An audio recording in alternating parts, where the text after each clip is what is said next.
Could the troubles in the Eurozone precipitate another global financial crisis? Greece's debt crisis has spread to Portugal, Spain and Italy, weighing heavily on Eurozone banks exposed to their debt. The euro has been sliding, increasing nerves in markets about the possible knock-on effects in the rest of the world. And there are worries that the tough austerity measures across Europe could derail fragile global recovery. My guests today on Hard Talk are Italy's veteran politician Emma Bonino and two economists, one in Europe and one in America, Philippe Legrain and Irwin Stelzer. How big are the risks and what is the remedy?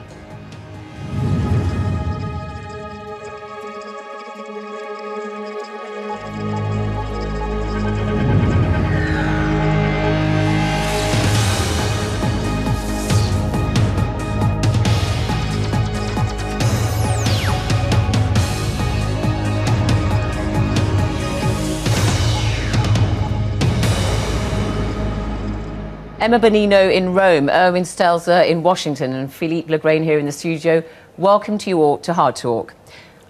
I want to ask you all this first question. Could the debt crisis in the Eurozone trigger a new collapse in the global financial system? Irwin Stelzer. Well, the bad news is, of course, that it could. The good news is that it doesn't necessarily have to. Tim Geithner popped over to London to advise Europe how to follow the kinds of programs that he and others here have pushed that have gotten us back from the brink. Those are available to Europe, but the cumbersome governing process in Europe, the lack of central control of fiscal policy, and the long-term impediments to growth in Europe all are big worries. But the good news is people created them, people can solve them.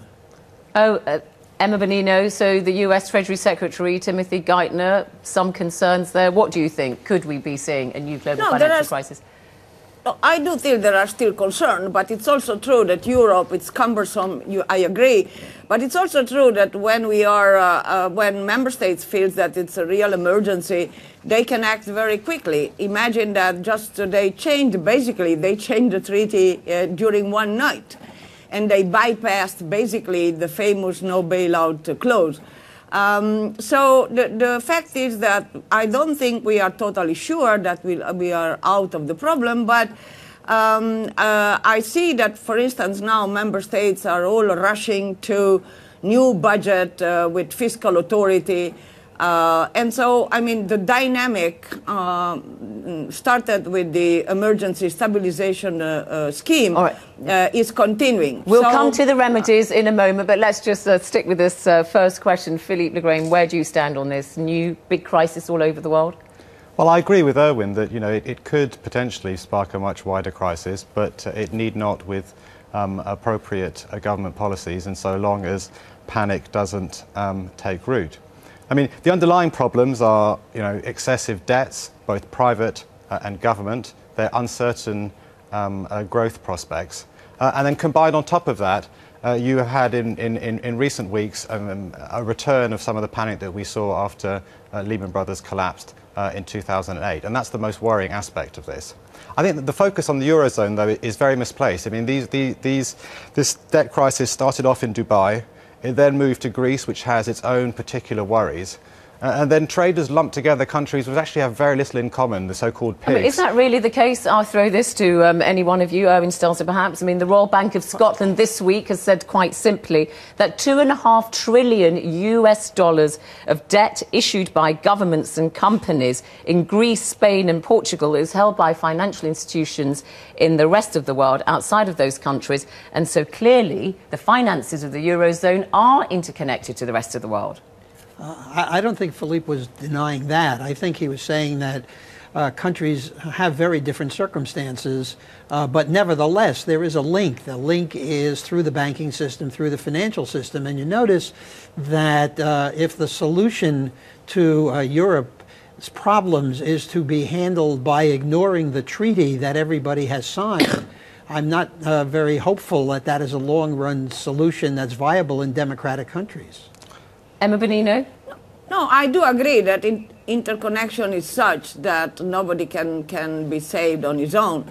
But it's also true that up to now, some member states in Europe did not abide to the rules, and that is one of the real shortcoming in Europe, in the sense that the European institutions, up to now, they do not have enough intrusive power, let's say, in the economic and budget of member states. That is what has to be overcome. Philippe Legrain, I mean, is there a possibility, I mean, this is what could happen, that Greece, Spain, Portugal, Italy, all massively in debt, and because the banks in the Eurozone are exposed to their debt, if their credit worthiness is being called into question, which it is, you really have to worry whether these countries can actually repay their debts. You need to worry, you need to distinguish between solvency problems, and I agree that in Greece's case it's highly debatable whether Greece can repay its debts, and why personally I think that Greece should have called in the IMF and it should have restructured its debts, i.e., agreed to pay back less than full value, which incidentally would have prevented this second outrageous bailout of European banks, and thus prevented even greater risk-taking by banks in future. But it's simply not true. Spain has a lower level of government debt than Germany does. The EU overall has a lower level of government debt than the US does.